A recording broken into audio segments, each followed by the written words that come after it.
So అర్ధరాత్రి స్త్రీ స్వేచ్ఛగా తిరిగినప్పుడే స్వాతంత్రం వచ్చిందని మహాత్మా గాంధీ అన్నారు. కాబట్టి ఇప్పుడు స్వేచ్ఛగా ఒక డాక్టర్ కలకత్తాలో తన యొక్క డ్యూటీ కూడా చేయలేకపోయారు. డ్యూటీలో ఉన్నటువంటి డాక్టర్ పైనే అత్యాచారం చేసి పాశవికంగా కొంతమంది మృగాళ్ళు ఆమెనైతే చంపివేయడం జరిగింది. దానికి సంబంధించి ఈరోజు ఇక్కడ జూనియర్ డాక్టర్లందరూ కూడా తమ నిరసనని తమ ఆవేదనని వ్యక్తం చేస్తున్నారు. ఒకసారి వాళ్ళని కలిసి వాళ్ళ మాటల్లో అసలు వాళ్ళు ఏం కోరుకుంటున్నారు, గవర్నమెంట్ నుంచి వాళ్ళకి ఏం కావాలి, అసలు జరిగినటువంటి సంఘటన మీద వాళ్ళ ప్రతిస్పందన ఎలా ఉందో తెలుసుకుందాం. మహిళలకు రక్షణ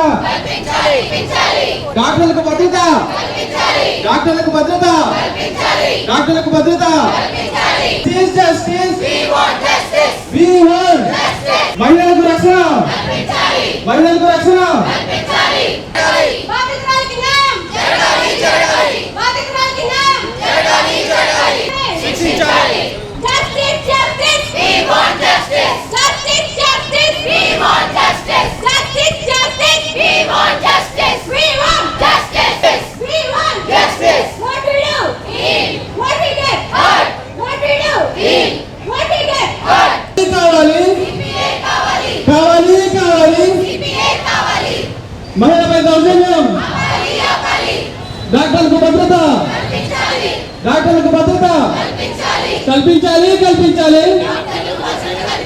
దోషులు వెంటనే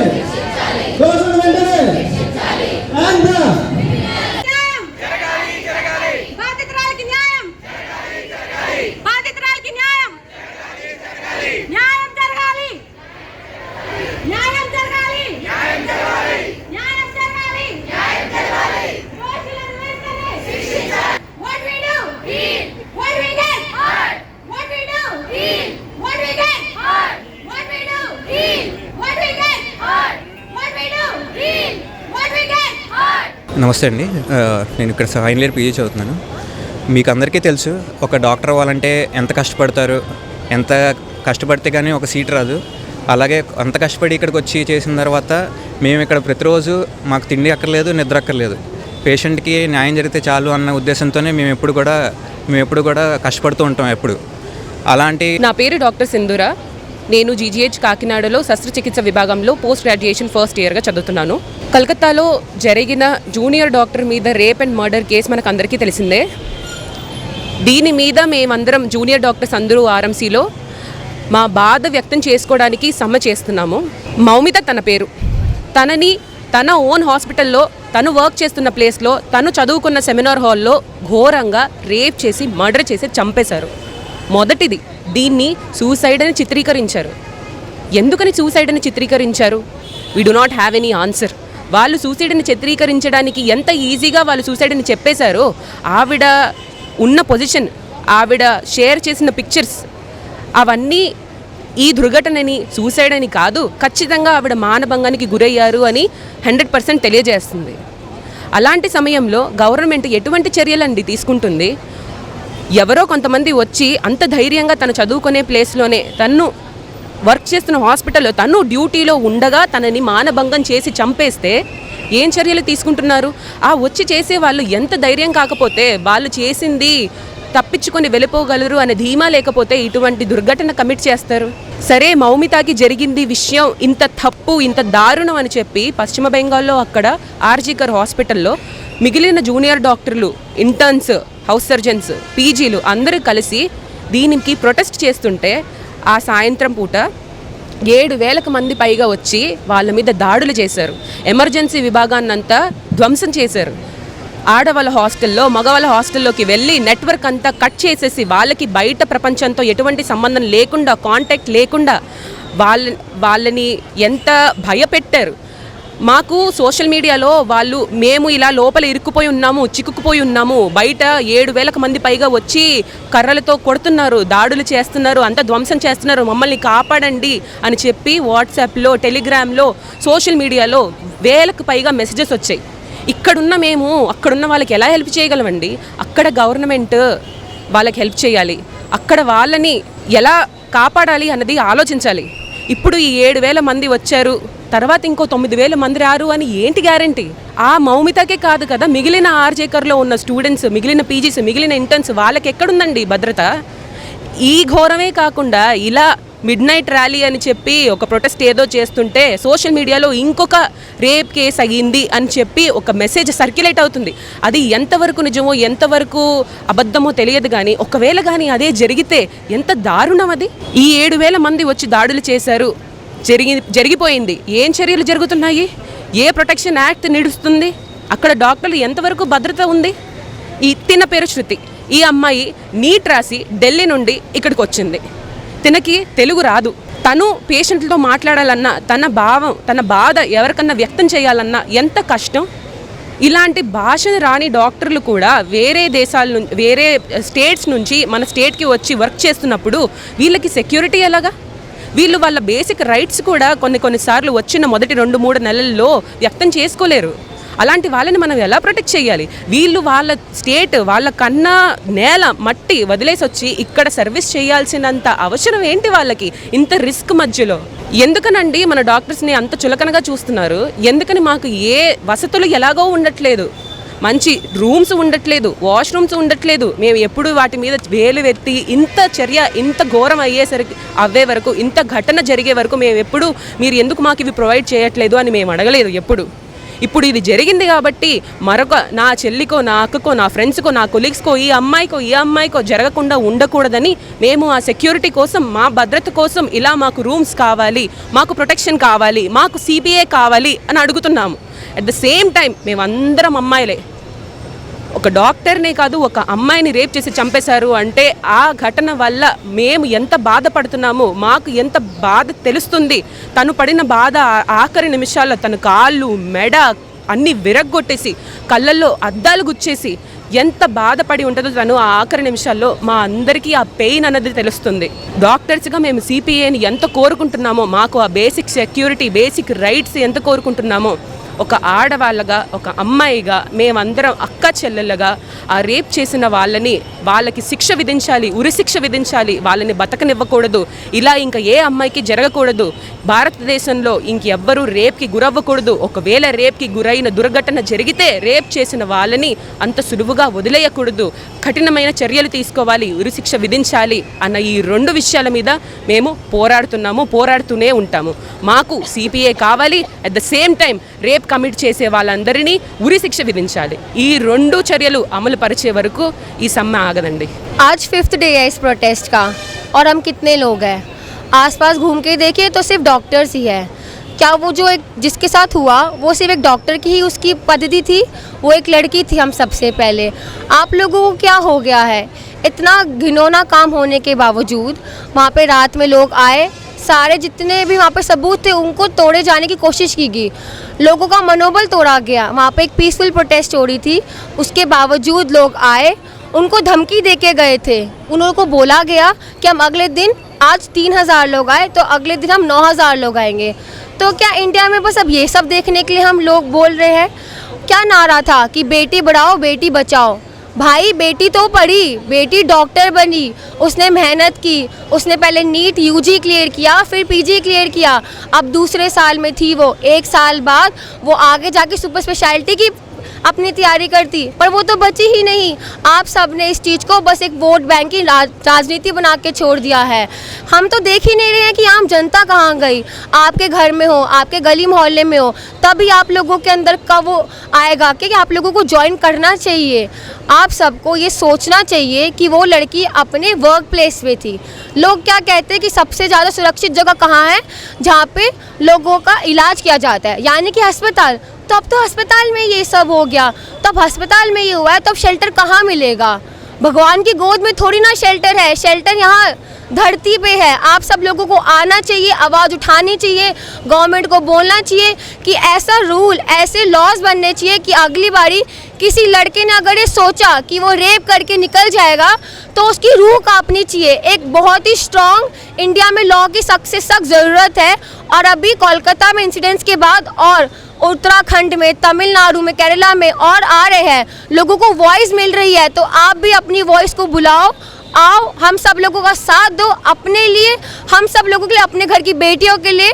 इस प्रोटेस्ट में एक लॉ के लिए, और जिन लोगों ने एक गैंग रेप किया गया उसको इतनी बुरी तरह माना गया, उसकी रीढ़ की हड्डी, आंखों में, चश्मे में उसको मार के उसकी आंखों में से शीशे मिला है, तो सोचो कितना घिनौना काम हुआ है। वो एक रेप तक सीमित नहीं था, उस लड़की को मारने के बाद उसके शरीर के साथ भी रेप किया गया है।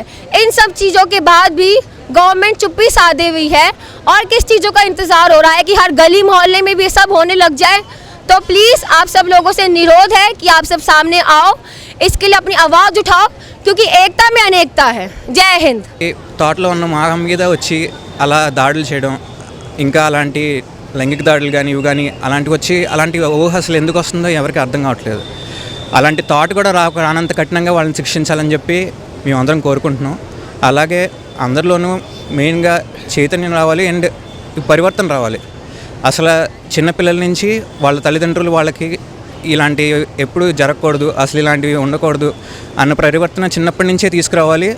వాళ్ళందరికీ మెయిన్ చిన్నప్పటి నుంచి చెప్పాలి అని చెప్పి మేము కోరుకుంటున్నాం. అప్పుడు కానీ పెద్ద అయిన తర్వాత వాళ్ళు సమాజంలోకి వచ్చిన తర్వాత ఇలా ప్రవర్తించకుండా ఉంటారనేది మా ఉద్దేశం. అండ్ వాళ్ళని ఎప్పుడైతే ఇలా జరిగిన వాళ్ళైతే కఠినంగా శిక్షించాలని కోరుకుంటున్నాం. అండ్ సిపిఏ అనేది సెంట్రల్ ప్రొటెక్షన్ యాక్ట్ కింద వస్తుంది. దాని కింద మాకైతే రక్షణ కల్పించాలి.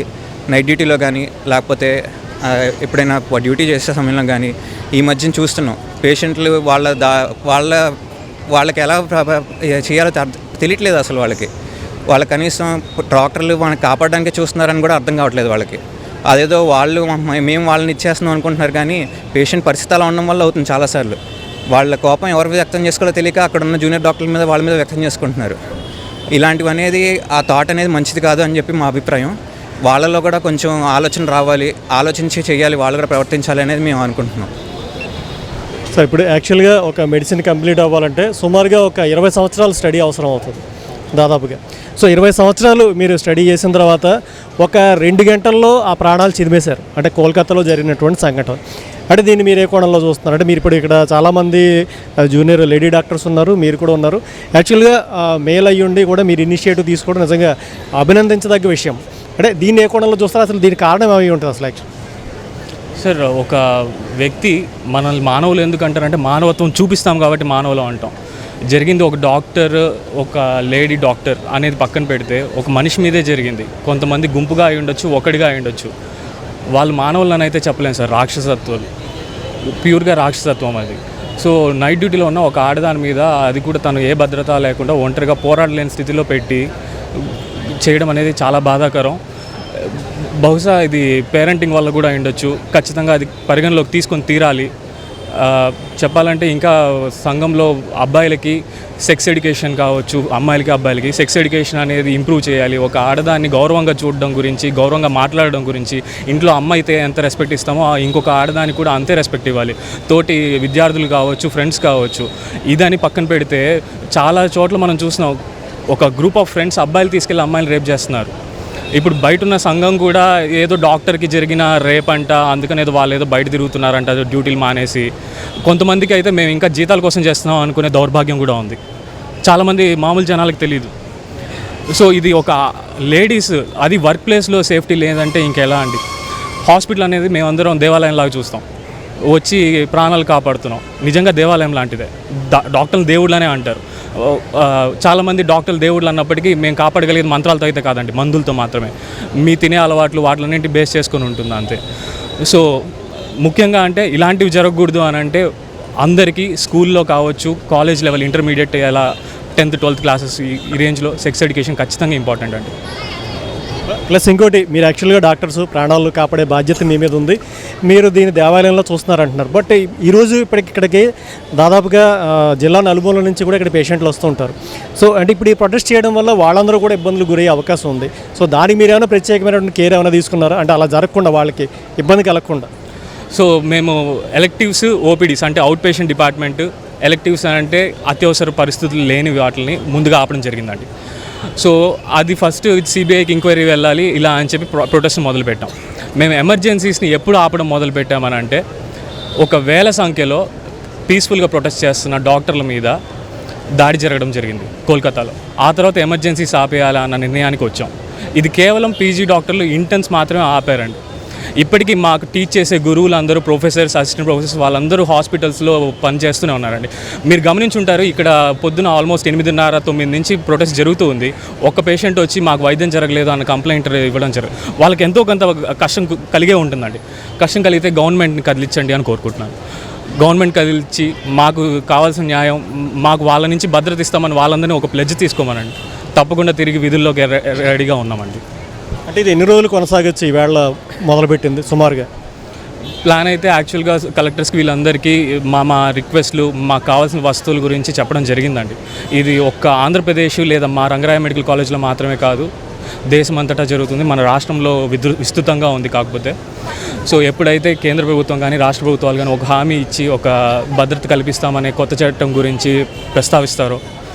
ప్రస్తావించి ఒక ప్రెస్ నోట్ లాగా ఏదో నోటి మాటగా కొన్ని అసోసియేషన్స్ వెళ్ళి డైరెక్ట్గా మాట్లాడి సరే అండి అని పంపించడం కాదు, బయటకు వచ్చి ఒకటి చెప్పాలని కోరుకుంటున్నాము. ఆ భద్రత గురించి ఒక హామీ రాగానే ఆపడానికి సిద్ధంగా ఉన్నాము. అలాగే ప్రజలందరూ కూడా చైతన్యంగా వచ్చి వాళ్ళు కూడా పోరాడితే దానివల్ల మేము మా పనులు మేము చేసుకుని కనీసం అవకాశం ఉంటుంది, మాకు పనులు చేసుకునే అవకాశం ఉంటుంది. మిగతా వాళ్ళు కూడా వచ్చి వాళ్ళు ప్రొటెస్ట్ వాళ్ళు నిరసన వ్యక్తం చేస్తే కనుక. సో ఎవరైతే స్త్రీలు ఉన్నారో వాళ్ళల్లో యాక్చువల్గా స్త్రీని కాదు చూడాల్సినటువంటిది, వాళ్ళలో డాక్టర్ ఉంటారు, ఒక ఇంజనీర్ ఉంటారు. సో స్త్రీలో ఉన్నటువంటి ఆ యొక్క క్వాలిటీని చూడకుండా, కేవలం మాతృత్వాన్ని చూడకుండా స్త్రీని మాత్రమే చూడడం వల్ల ఇలాంటి అఘాయిత్యాలు జరుగుతున్నాయని వాళ్ళు అంటున్నారు. సో ఈ యొక్క వైద్యుల మీద ఇలాంటి అఘాయిత్యాలు ఆపాలన్నా, వైద్యుల మీద చేసినటువంటి దాడులు ఆగాలన్నా సెంట్రల్ ప్రొటెక్షన్ యాక్ట్ అంటే సిపిఐ అనేటటువంటిది ఉండాలి అని అయితే డాక్టర్లు కోరుకుంటున్నారు. సో ఇలాంటి సంఘటనలు జరగకుండా చూడాలనుకుంటున్నారు. ఎందుకంటే ఒక 20 సంవత్సరాలు చదివితే తప్ప ఒకళ్ళు డాక్టర్ అయితే కాలేరు. అలాంటి ఒక 20 సంవత్సరాల కష్టాన్ని కొంతమంది మృగాళ్ళు కేవలం ఒక 2 గంటల్లో ఆ యొక్క ఆ అమ్మాయిని అయితే చిదిమేశారు. కాబట్టి ఇలాంటివి జరగకుండా ఉండాలంటే మాకు రక్షణ కావాలి అని ఇప్పుడు ఈ జూనియర్ డాక్టర్ అందరూ కూడా సమ్మెకి దిగారు. సో ఇది ఇంకా ఎన్ని రోజులు కొనసాగుతుంది, అసలు వాడికి న్యాయం ఎప్పుడు జరుగుతుంది అనేటువంటి విషయాలు అయితే మనం వేచి చూడాల్సింది. So the Suryakundi with cameraman Tirumalesh from D5.